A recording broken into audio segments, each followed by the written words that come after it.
Assalamualaikum warahmatullahi wabarakatuh. Perkenalkan, nama saya Jatmiko Ananda Kosyah dari kelas 1C. Di sini saya akan menjelaskan tentang proses pencernaan pada tubuh manusia dan penyakitnya. Yang pertama, diawali dengan mulut. Mulut adalah awal dari saluran pencernaan. Fungsi mulut ialah mengunyah makanan menjadi bagian-bagian kecil sehingga bisa ditelan.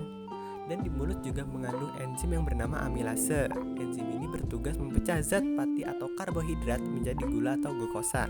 Selanjutnya, makanan akan masuk ke dalam kerongkongan. Kerongkongan adalah saluran seperti tabung sepanjang 20 cm yang menghubungkan antara rongga mulut dengan lambung. Di kerongkongan terjadi gerakan peristaltik yang merupakan gerakan meremas yang dilakukan oleh kerongkongan untuk membuat makanan terdorong masuk ke lambung. Di dalam lambung, makanan mengalami pencernaan secara mekanis dan kimiawi. Pencernaan mekanisnya dilakukan oleh dinding-dinding lambung atau otot yang memeras dan mengaduk makanan. Pencernaan kimiawinya dilakukan oleh getah lambung yang dihasilkan oleh kelenjar lambung. Getah lambungnya itu mengandung 3 enzim. Yang pertama ada pepsin, renin, dan asam klorida. Fungsi pepsin adalah memecah protein menjadi pepton. Fungsi renin adalah mengendapkan protein susu menjadi kasein. Sedangkan fungsi asam klorida adalah untuk mengasamkan makanan dan membunuh kuman yang menyertai di makanan. Selanjutnya ada usus halus. Adalah usus yang terpanjang di saluran pencernaan karena panjangnya bisa sampai 6-7 meter. Di usus halus ada cairan khusus yang membantu memperbaiki pencernaan makanan. Dan usus halus terdiri dari 3 bagian, yaitu duodenum atau 12 jari, jejunum atau usus kosong, dan ileum atau usus penyerapan. Usus 12 jari atau duodenum memiliki panjang kurang lebih 25 cm. Duodenum mencerna makanan dengan bantuan pankreas dan getah empedu. Asam pankreas diproduksi oleh kelenjar pankreas. Asam pankreas mengandung enzim sebagai berikut. Yang pertama ada amilase mengubah pati menjadi gula atau glukosa, tripsin mengubah pepton menjadi asam amino, lipase mengubah lemak menjadi asam lemak, sedangkan empedu diproduksi oleh hati dan kandung empedu untuk mencerna lemak.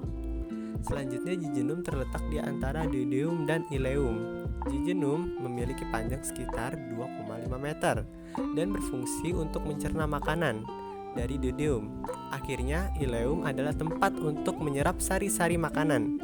Di seluruh permukaan dinding terdapat ujung-ujung pembuluh darah yang menyerap sari-sari makanan. Kemudian sarinya diedarkan melalui aliran darah ke seluruh tubuh. Setelah itu, sisa makanan yang dicerna diteruskan ke usus besar. Usus besar berfungsi untuk menyerap cairan, vitamin, dan mineral dari sisa-sisa makanan yang telah diserap oleh usus halus. Di dalam usus besar terdapat bakteri yang berguna untuk tubuh yang dinamakan E. coli yang berfungsi untuk membantu proses pembusukan sisa-sisa makanan. Proses pembusukan sisa-sisa makanan akan menghasilkan feses atau feses yang kemudian dikeluarkan melalui organ terakhir yang disebut dengan rektum. Adalah ujung muara usus besar yang berfungsi sebagai tempat penyimpanan sementara feses. Ketika rektum sudah terisi dengan feses secara penuh, saraf akan mengirimkan respon ke otak yang menimbulkan rasa ingin buang air besar. Anus adalah lubang di bawah bokong sebagai tempat keluarnya feses dari tubuh. Selanjutnya, kita akan membahas tentang penyakit-penyakit sistem pencernaan. Yang pertama adalah diare, merupakan salah satu gangguan sistem pencernaan yang banyak dialami di mana gangguan tersebut akan membuat perut terasa mulas dan feses penderita menjadi encer. Gangguan ini terjadi karena selaput dinding usus besar si penderita mengalami iritasi.